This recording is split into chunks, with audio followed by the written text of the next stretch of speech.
kembali lagi di course menjadi developer blockchain dari nol dengan Ethereum bersama saya Amin Soleh. Blog session kali ini kita akan membahas POW versus POS. Apa itu POW? Apa itu POS dan apa perbedaan antara keduanya? Sebenarnya tadi sudah kita singgung atau di section sebelumnya kita sudah menyinggung yaitu POW itu apa, POS itu apa. Tapi untuk di section kali ini saya akan lebih mendetailkan lagi tentang keduanya itu. Kita mulai dari yang pertama, yaitu blockchain dibangun dalam jaringan peer-to-peer yang terbuka untuk semua orang yang ingin bergabung. Jadi selama semua orang memiliki hak yang sama, blockchain memerlukan cara untuk meyakinkan setiap node untuk melakukan hal yang benar demi mencapai tujuan utama sistem. Hal ini membutuhkan mekanisme konsensus untuk meyakinkan setiap node yang seharusnya tidak tahu dan tidak percaya satu sama lain untuk dapat bekerja sendiri demi mencapai tujuan utama sistem. Mekanisme konsensus didefinisikan sebagai cara agar semua node di blockchain bekerja sendiri dan saling setuju satu sama lain. Mekanisme konsensus pertama yang digunakan Bitcoin dan Ethereum. Setiap node dalam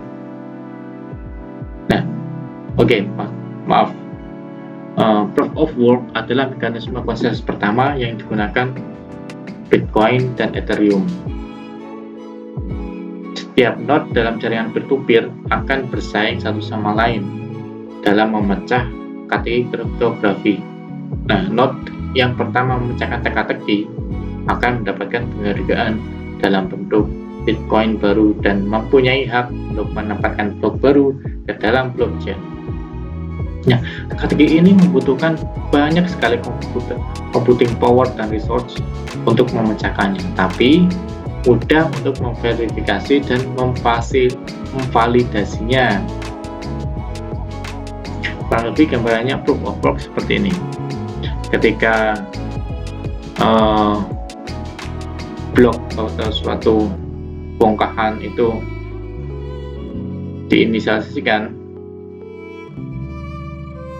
pembentukannya, jadi setiap miners akan bekerja untuk memecahkan teka-teki. Teka-teki ini adalah hasil dari previously host, nonce, dan merkle tree, sehingga yang dipatukan dengan transaksi tentunya dan akan menghasilkan suatu data enkripsi yang nanti akan diproses oleh miners. Kemudian dia melakukan hash jika menghasilkan match atau difficulty condition. Jika iya, maka membuat blok baru dengan nonce tersebut dan start mining process at beginning stage. Discard of previous work. Kemudian jika miners telah siap, maka dia akan memproses. Kurang lebihnya seperti itu strukturnya. Mungkin kalian bisa membaca sendiri lebih detailnya kayak gimana, kalian bisa explore. Terus yaitu proof of stake atau POS. POS ini adalah mekanisme konsensus kedua dalam blockchain. Ide POS berasal dari kenyataan bahwa miners dalam POW harus membayar banyak untuk konsumsi resource seperti hardware power, listrik, dan lain sebagainya. Miners menganggap itu sebagai penyebab yang dapat memperlambat cryptocurrency. POW di masa depan dapat menyebabkan risiko tinggi dari 51% attack atau serangan. Penghargaan akan menurun dan miners yang jujur akan pergi. Daripada menghabiskan banyak resource dan power untuk memecah teka-teki seperti POW, semua orang di POS akan deposit sebagian atau semua koin mereka untuk mewakili stake mereka. Nah, POS kemudian akan memilih seseorang secara acak untuk menempa blok baru. Tetapi seseorang yang mempunyai stake tertinggi akan mendapatkan probabilitas tertinggi untuk dipilih. Hanya orang terpilih yang dapat memverifikasi dan membuat blok baru. POS mungkin tidak mempunyai penghargaan untuk miners, tapi miners dapat memperoleh biaya transaksi selama mereka memvalidasi transaksi tersebut. Saat ini banyak sekali cryptocurrency dikembangkan dengan menggunakan metode POS atau Proof of Stake. Ya, ada banyak juga konsensus lain yang tidak populer yang masih dikembangkan seperti Proof of Authority, Proof of Space, Proof of Importance, Byzantine Fault Tolerance, Directed Acyclic Graph, dan lain-lain. Saat ini ada dua konsensus yang umum adalah POW dan POS. Yuk kita bandingkan sekarang. Dari assigning work, dari proof of work, semua orang bersaing satu sama lain melakukan pekerjaan yang sama, memvalidasi blok. Sedangkan proof of stake memilih secara acak dan hanya satu orang yang dapat memvalidasi blok. Intinya kalau proof of work bersaing, sedangkan proof of stake yaitu diacak, sudah ditentukan oleh sistem. Ya, mas.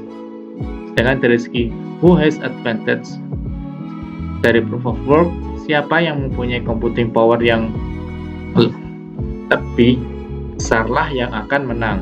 Sedangkan kalau dari proof of stake, mempunyai stake yang lebih akan lebih mudah dipilih. Jadi dari keuntungannya, yang kira-kira yang mana siapa sih? Kalau dari POW tentu saja yang punya computing power yang paling besar. Sedangkan dari POS yang mempunyai stake yang lebih, yang akan mempunyai kemungkinan lebih mudah dipilih. Kemudian dari segi reward, POW biaya transaksi ditambah penghargaan dalam koin. Nah, sedangkan dari POS biaya transaksi dan mungkin tidak ada penghargaan dalam koin, jadi hanya mengandalkan biaya transaksi. Sedangkan dari segi computing resource membutuhkan banyak sekali computing resource. Kalau POS membutuhkan computing resource yang lebih rendah. Dari segi network struktur sama-sama menggunakan peer-to-peer, open peer-to-peer. Kemudian dari segi security atau keamanan sangat sulit. Dari POW sangat sulit hacker untuk menyerang selama POW membutuhkan banyak sekali computational power. Dengan dari POS berasumsi bahwa partisipan tidak akan mau kehilangan deposit mereka dan hak mereka jika mereka melanggar aturan. Kemudian dari 50% attack atau serangan dari POW, jika penghargaan turun, banyak partisipan akan pergi. POW akan rentan diserang.